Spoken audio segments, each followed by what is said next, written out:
An old hag like you isn't worth having as my wife. I'm divorcing you. My husband I had been with for a long time said. I swallowed my arguments and reluctantly accepted his demand.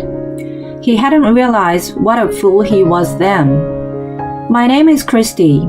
I had been supporting my husband Dan while working as a nurse. His salary had been raised a little by little over the years, but it still wasn't possible to live solely on his paycheck. We had our struggles, but we made it to this day by supporting each other. 30 years had passed since we got married. It had been wonderful for me. I enjoy balancing home and work life, and above all, being with Dan was still my greatest joy. We didn't want to have kids, so spending our time together without distractions was pure bliss every night. Dan never strayed from the marriage and put all his effort into his work for us. Maybe he wasn't so good at it, so it took a little longer to be promoted compared to his peers, but I didn't care. Better than having him overworked and end up in the hospital. It was a time for fresh graduates to join his company. Hey, guess what? I am appointed as a trainer of new employees for the first time. Wow, congrats! You're finally recognized. He downed a beer happily without leaving a drop at dinner. Before him, the role was taken by his peers and seniors. After all, it was an important position that could only be entrusted to employees who produced a certain level of results. He had finally been appointed for that. Watching him animated with joy made me delighted. Maybe I will get a raise if I do well and put more effort into my other job too. Don't push yourself too hard. I took a real drink myself as I nudged an elated Dan. I had no doubt about us continuing to have a happy life forever, even though there was no promise for the future. Dan welcomed the new employee, Mary, as his trainee. She was beautiful and charming, so her co-workers treated her fondly. The ones with a big age gap saw her as their daughter, and the ones close to her age eyed her as their potential girlfriend. Everyone was attentive to her, and Dan, who was closer to her than anyone else, got to see her charms up close. She naturally relied on him for anything. Whenever he taught her a job, she thanked him with a smile. For someone who rarely got praised, being appreciated by her made him truly happy. He was fond of her as a trainee at first, but before he knew it, he was enamored by her. Eventually, he started to mention her at home. I could sense a strange intimacy in his words, even though he said she was a pain in the neck. I had been with him for so long that I had no intention to be suspicious and question him. I became more mature and wiser.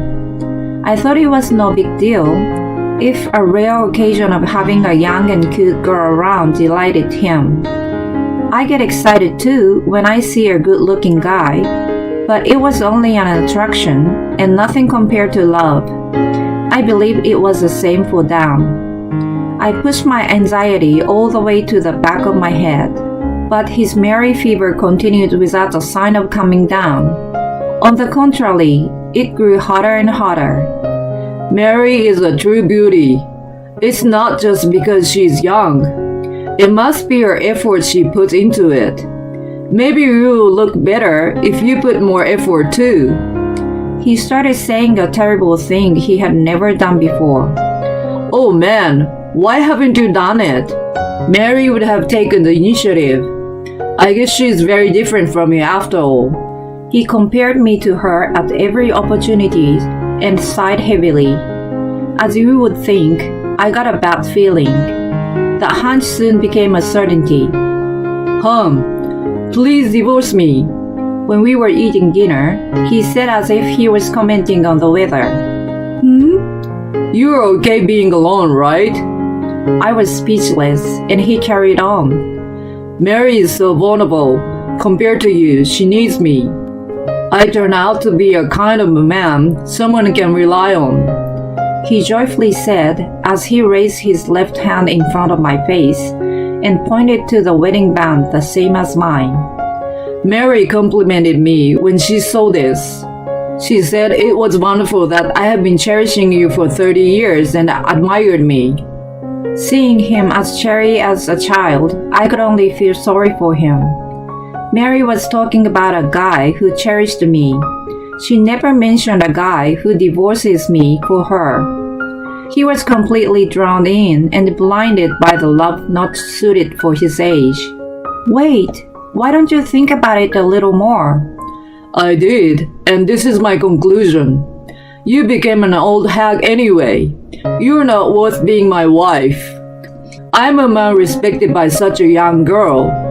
He called me an old hag, and I wondered if he hadn't noticed the deep crow's feet around his smiling eyes, if he hadn't seen his receding hairline a year by year, and if he hadn't considered his far out of the fashion that made him look like an old-timer. Okay, if you say that much, but you won't regret it? Of course not. He nodded confidently and guzzled a beer like it was a celebration. It was so sudden and I couldn't think straight, so I asked him to give me some time. The next day, I decided to investigate the relationship between Dan and Mary and called a friend who also worked with them. I had been married for so long that I got to know some of his colleagues well. I never thought that I would use this friendship for something like this though. After briefing a friend over the phone, she made time to meet me. How have you been? You got some drama going on. I know, right? I'm so confused about this. I felt more embarrassed than anxious, but I asked her what she had seen and heard in the office. Honestly, everyone knows Dan is chasing after Mary. She rolled her eyes and smiled. He had never been depended on before. It must have gone straight to his head. He seems to be confused with the feeling of gratitude and love. Does Mary seem to feel the same toward him? Let me ask you instead, do you think so? A charming girl who everyone likes? I shook my head no. I haven't said a word to Dan, but she is aware of his feeling toward her. She was trying to find the right words, but gave up and let out a small sigh. How to say this? She says his approach is wearing her out. I forgot my anger for a moment and felt pity for him. I was right. Dan was drowning in self-satisfied love. He wasn't able to differentiate praise in recognition of the man and a genuine appreciation for a colleague who taught her the job. Mary didn't want him to have a wrong idea, so she commented on his wedding ring. But I guess he took it the opposite of what she aimed for. He even showed off his bare ring finger in front of her. I'm so embarrassed for him. I fanned my face with a hand to cool off, but it was adamant just like Dan's self-satisfied love. My friend told me more about Mary, and I became interested to meet her in person. My friend called her on the spot. She agreed to come out right away. In a short while, a pretty girl walked up to our table. Hi, I'm Mary. It's my pleasure to meet you. She had a very good manner for a young girl. I thanked her for coming out and prompted her to sit across from me. I'm sorry to bother you out of the blue. As you already know, I'm Dan's wife. He has been a wonderful trainer to me. She smiled like an angel. It sounds like he has been giving you unwanted attention. She became a little awkward and nodded her head. He's very good at explaining the job, but he's an idiot. I apologize on behalf of him. Seeing her reaction, I had no doubt that he was nothing but a nuisance to her. I actually have a boyfriend. Oh, I didn't know. It seemed Dan never even checked if she was already in a relationship.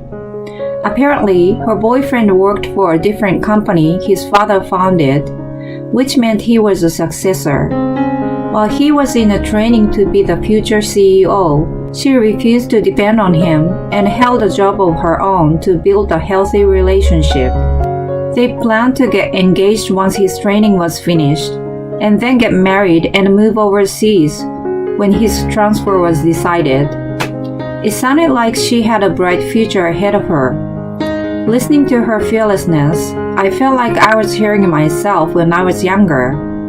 I too wanted to build a strong marriage and worked hard alongside Dan for 30 years. The marriage I treasured wasn't as important to him as to me. The truth was swelling up my emotions. I see, then cut Dan out of your life completely. You're a beautiful girl. Watch out for many more creeps that come close to you. I envy and admire your future. We continued to chit-chat for a little more until they had to go back to the office. On the way back home, I stopped at the attorney's office and discussed my divorce. Dan was supposed to come back home for dinner. I normally cooked myself, but I had to take away all pork chops and champagne that night. Is it your birthday today? No, it's for our farewell. I told him that I went to see a lawyer who would contact him shortly. His face was stunned for a second, but immediately changed to a big smile. Thank you. I'm starving, but let's have a look at the terms I proposed before we eat. While I set up the table, he hummed some light-hearted tunes as he went through them. He was scribbling additional notes in a way his pen was dancing in the air. What a cheerful handwriting compared to the gloom I felt seeing the lawyer. We eventually had our last supper together. He must have been relieved to get rid of an old hag like me. He downed 2 cans of beer.